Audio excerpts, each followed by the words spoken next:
अरे बेटा तूफान चाय कबले देबू बाहर जाए बा हमके रोज चाय लाए में तनी के लेट कर दे तड़ा जा एगो हौ बाड़ी के घर में घुसरो रह तड़ी पापा उ सब त ठीक बाटे हौ जन पटरावना में फेशियल ब्यूटी पार्लर बा ना ओकर साटा जरूर हुआ करे ना तो हम डोली ना बैठ। अरे बेटा तूफान तू चिंता काहे कर तड़ू सारा लोटस के ब्रांड मंगाए और डिक्सन दादा से ऐसा मेकअप कराएब ना सारा आस पड़ोस के लड़की जल के राखो जे निश्चिंत रहो आ जरूरत पड़ी तो फेशियल ब्यूटी पार्लर में जो मोनालिसा बाड़ी ना उन्हों के बुला ले ये रसगुल्ला है ना आवा आ तनी जाए के बा कोई गो सटा सुटी करे के बा कुछ पैसा ले ले आवा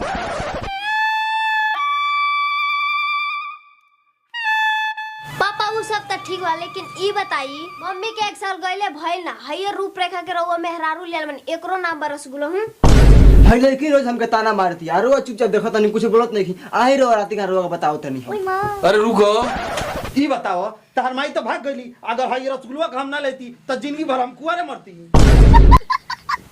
बाप रे बाप ए बरला कुंवारे बड़े हम कहां से आइल बने। अरे हमर रसगुल्ला नानू खिसियाल जाला काहे बात बात पर खिसिया जलू छोट बिया 6 महीना के अंदर गाँव ना बिया दोनों ठान देला बानी आ जल्द से जल्द इनकरा के जैसे विदाई कर देता नहीं ओकरा बाद राज रजी है राज रजी है राज काहे ने कौन करम कहनी कि हम तारा संग भागी गईनी। अच्छा जाए द रिश्तेदार ढेर हैं ना खिसियाल जाला ए तोरी बहन करा के जीजा कहां बड़ा हो जल्दी आओ खुशखबरी लेके आइल बनी आ गइल सारे मनहुसवा जाई राव पुरन की बिया के भाई आ गए जाई सेवा करी अब जाई ए निकड़वा के जाई आज तो हम नावका दीदिया के देखिए के जाए है तोरा बहन करा के आ भेजा जीजा पाना खुश रह बैठ। अरे तू है जौन रूपरेखा बनल बड़ा टोटल नेटवर्क नगारा नियर लागत तड़ा तू। अरे जीजा हम नाटक में काम करते नहीं नाटक में जे तरह तहर दीदिया ड्रामा बाज रहे ना वही तरह तू ड्रामा कंपनी में ड्रामा करत तड़ा। ए हमरा झाट के ना खिसी आइल बड़ा नौकी दीदिया के पहले बुलावा देख ली उ दीदिया उदिया के छोड़ो पहले ही बताओ तू कौन मनहूस खबर लेके आइल बड़ा। उ सब तो ठीक बा लेकिन बबिया लौकत नहीं के कहां भी है बोलाई। अरे बबिया है ना मामा आइल बड़ा तोर मामा प्रणाम। खुश रहो तोरा खातिर एगो खुशखबरी लेके आइल बनी लेकिन तोरा बाप खातिर नहीं के फिर कौन मनहूस खबर लेके आइल हो ये जा। मामा कौन खबर बा बतावा। हौ जौन ते भुइला से पूछले ले क गो लइकनी से बतियावे ले उ जौन बतौले रहे 4 गो लइकनी ओही में से एगो लेके भाग गइल बा। हे प्रभु ई का हो गइल ई सारे ई बात सुनास पहले मर काहे ना गइल। है तोरी बहन करा के जीजा एमे हमार कौन दोष बा उ सारे भूल रहबे कइल 4 गो से बतियावत रहल त लेके एगो भाग गइल अब ओकरा बाप से बतिया ली। अब हम का करी पूरा साटा सुटी सब हो गइल बा गहना गुड़िया सब किना गइल बा अब हम पूरी तरह से फंस गइल बा। है तोरी बहन करा के जीजा सुनो एगो बात बताई बबिया ते पहले घर में जो सुनी बात तोरा बहन के राखे बेटी के बियाह टूटल बा तोरा रोमांस करे के चक्कर में पड़ल बड़े। भाग तोरी बहन करा के मजाक थोड़ी करतनी जौन भुइला के भावा जौन नहीं खे चंकुआ जौन है ना तेरा नाम गा है ओकरे से करा देवे के बियाहवा। सारे तो पहले बार जिंदगी में एकदम बढ़िया बात कहले बड़े अब बुझाता हमार कुछ पैसा ते बचा देबे बोल बोल बोल बोल तब जी जा रहा और मुसीबत का तो समाधान क देनी तब यही बात कुछ खाए के मंगाई। एक तो ना बेटी के बियाह टूटल बा तू सार हमेशा ललैले रहल पहले लड़का के घर वाला से बुढ़ऊ से बात कर लेबे दे ओकरा बादे कुछ नाश्ता पानी आई। हां तो बबिया के बोलाई ओकरा से पूछ लेवे के ए तूफान बेटा है ना बू रवा जौन बात बतियनी उ सब हम सुन लेल बनी हम उ भइला से बियाह न करम काहे से उ कोनो लइकनी से ना बतियावे। एगो भुइलन से पूछला रुनु कगो लइकन से बतियावला आ का भइलो कर भागनु एगो लड़की लेके अब जब कहतानी बियाह ओकरे से होई देखतानी केगा रोक लेला चलो अब क्या खाती आइल बनी जा हो हम पहले बता देतनी हमरा घर पे कुछ बा ना हम पानी और पिया के ना दे। अरे बाबू सब तो ठीक बात तार पापा कहाँ बाड़े तोरी बहन करा के जीजा रहुआ साफ लाड़ चटा है बनी जब जान तनी रहुआ हम भूखड़ हई तो पानी पिए के तेजा मिली ना इहो सार वाला लाड़ चटा है नियन बात करता चली जस चले के बात तोरा बहन करा के जहां जाला साले चटनी के चक्कर में रहला ये चटनी से तो हम परेशान हो गइल बनी। हई हमरा के लड़चटा कहता लड़चटा जब एकरा के हम बता देलनी कि हमर भाई एगो लड़की लेके भाग गइल तो तू ए जाइले काहे खाती हमरा से होशियार है जिला जवार में केहू बा का हाथ तोरी बहन करा के जीजा चली जस तो चली। हां जा सारे जहां वाले बेचैनी हो जाला चुप बैठ ई सारा पहिल को पार्ट में मार मारता दूसर को पार्ट में मार मारता एकरा से घर बियाह ना हो चली। तहार रोहन जैसन बा ना हर जगह मार खाइबो। सुनी प्रणाम बाबा जी प्रणाम।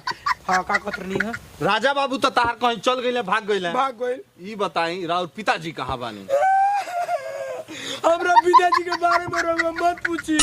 हमर भाई सरवा एगो लड़की लेके भाग गइल।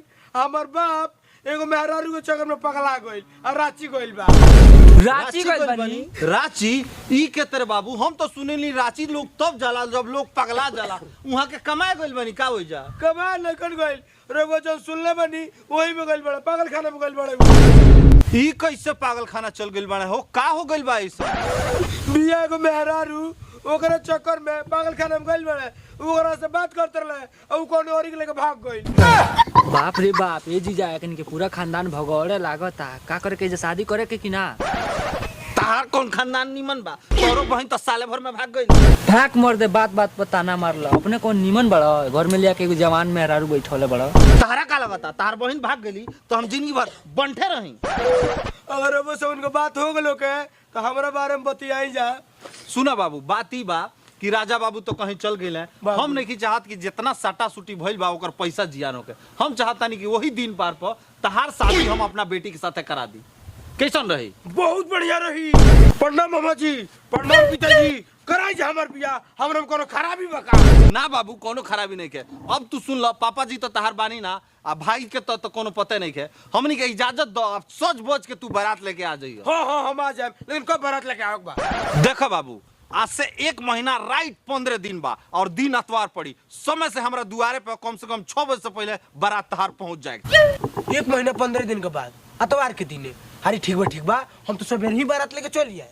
ठीक बा तो हमनी के अब इजाजत दो। ठीक बा बाबू निकल तनी जा। चलो ननू बाबू। ए हमरा झांट के ना खींचले बड़ा पैसा नहीं के 1 रुपया।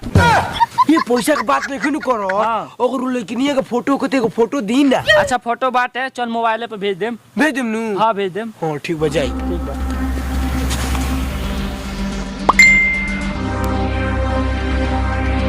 का हो तू तो कहतर लो कि तारा से बियाह ना होई लेकिन देख लो दिल के तार जुड़ गइल बा। अब हमर बियाह तोहरे से केहू ना होई तो होई। आहा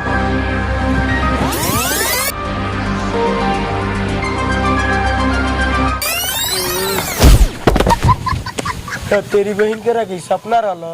ये सपना बड़ा निमन रहलो।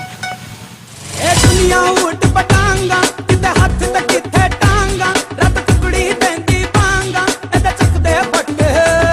ए दुनिया खेल तमाशा। हाय गाल कहाँ बा स्वामीनाथ जी के घर? पुरनका घर गइल नहीं तो ताला लागल रहलो। आ कोनो सरवा लोग तो नहीं के जे पूछ ली। है आवत हो देखो ओकरा से पूछता नहीं। ए रुकवा भाई।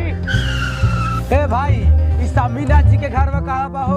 हाई गांव देखत तड़ न। हां ये गांव में पहले घर लंकर। अब हौ पेड़ देखोगे हौ पेड़ लोगत ते हो देखता नहीं। वही जा भोठा के घर बना लेले बड़े वो जुनी है। हां हां हो तो ठीक बचा। ए उनका नु स्वामीनाथ जी के नु हाँ। छोड़ी जा हमर बियाह होता जा। दिन भर दुआर पर कचड़ा से भर रहता। एगो हमर बाप आने तो दिन भर रसगुल्ला में लागल ही रहता।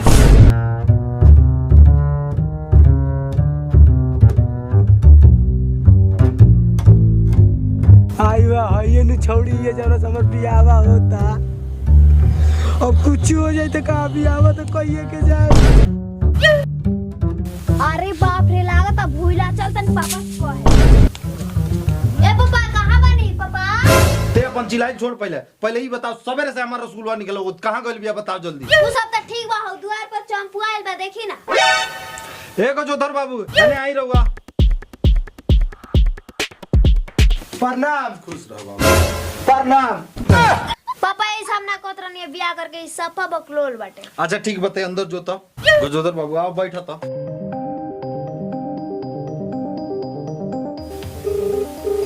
बाजत तबा है तोरा बहन के राखे कहां बड़ा? आ तोरी बहन करा के जीजा तू सब लड़चटा है बड़ा। अरे सार तू ना जिंदगी भर तू करबा का करता रह। अरे बा कोनो मुर्गा फांसता नहीं हम जानते बड़ा कितना भूखड़ है। अच्छा एगो काम करो 1 घंटा के अंदर घरे पहुंच जा जल्दी। अच्छा ठीक बा आ रहल बानी। हे रूप रेखा वाला लड़का के साथे अपना बेटी के हाथ हम कैसे दे दी? आज कुछ हो जाओ बियाह तो कोइए के जाए। आवा तार बहन के रखे। प्रणाम। तब वो जीजा कौन इतना इमरजेंसी काम रहल? आई चंपू आई जा का करता? ऐसन बा कि अपना घर से ही चली आइल बाड़े अब इनकर जिद बा कि हम जाएब ना, हमार शादी यही जा हो। हो हमर बियाह आज भी हो जाओ। अच्छा चिंता मत कर होई।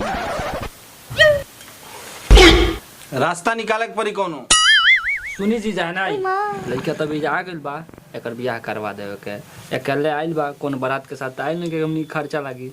चली बियाह के तैयारी कर ले, एकर बियाह करवा देवे के। ठीक कह तड़ा, हम पंडित जी के बुलाओ तनी। पंडित जी बाकी सब मंत्र के उच्चारण होखे तब तक बेटी आओ तड़ी।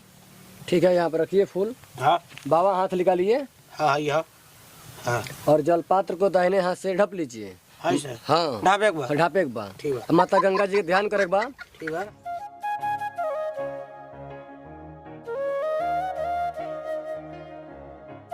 श्याम और छत को नीचे रख के जलपात्र ऊपर रखिए। हाँ चौरा। हाँ धरती पर रखिए, जलपात्र ऊपर रखिए। हो गई। दाहिना हाथ निकालिए, 3 बार आचमन करना है। आचमन। आचमन जल देंगे, ओठ से छुआ के साइड गिरा देना है। हाँ ठीक। दाहिना हाथ निकालिए। ठीक है। दाहिना हाथ उठाइए। नहीं, बामा हाथ निकाल के दाहिना हाथ से करना है। ठीक है बोला मंत्र बोला पंडित जी। ओम केशवाय नमः केशवम पुनातहु। ओम माधवाय नमः माधवम पुनातहु। सारे लौकत नहीं के मुंह पे मारते रे। तो हमार लड़े कह ले जा बैठे के बियाह हमार होता के तहार होता हो। ए तू शुरू करा। ये कर बहन करा के जहाँ रहता तहाँ छड़त रहता। बाबू के बियाह होता में छेड़ला का जरूरत बा? दूर तोरी बहन करा के जीजा, चुपचाप रहना तो 85 किलो का लाश गिर जाए यही जा। ए बा, वो लड़की को बुलवाइए, टाइम बीत रहा है, मुहूर्त का टाइम बीत रहा है। हो पंडित जी रवा कोई और हो जाए बका। तन मन सबर करी, हमर मेहरारू भी सजत धजत होई। कराई मंत्र बाबा फिर। नवग्रह भगवान का ध्यान करिए। चढ़ा दिनू। हाँ चढ़ाइए। ठीक है। रविराज सदैव प्रदान करे, शशि शीतलता निज देत रहे, गुरु गौरवशाली बनाए सदा। रुकी। तनी जाके देखबा हमर मेहरारू तैयार हो गइल कि ना। ए सरवा चुपचाप एजा बैठ तो, अबे बुलाओ न मानी रे, ढेर बोलबा तबे सर आधे करा देम ता। जजमान, इस मुहूर्त निकला जा रहा है, कन्या बुलवाइए। हाथ तोरा बहन करा के देखो बबिया कहाँ देर लगता, बुला के ले आओ। ठीक बात देखा तनी। देख के आओ जल्दी। अरे बैठा रहता, फोकट के खात रहता। बाबू अब तार बियाह हो जाए, बैठो सीधा बैठो। है तोरा बहन करा के कहाँ बारे, जल्दी आ बुला के लेके आ। जीजा जीजा जीजा बबिया भाग गई। अरे बाप मर जाए।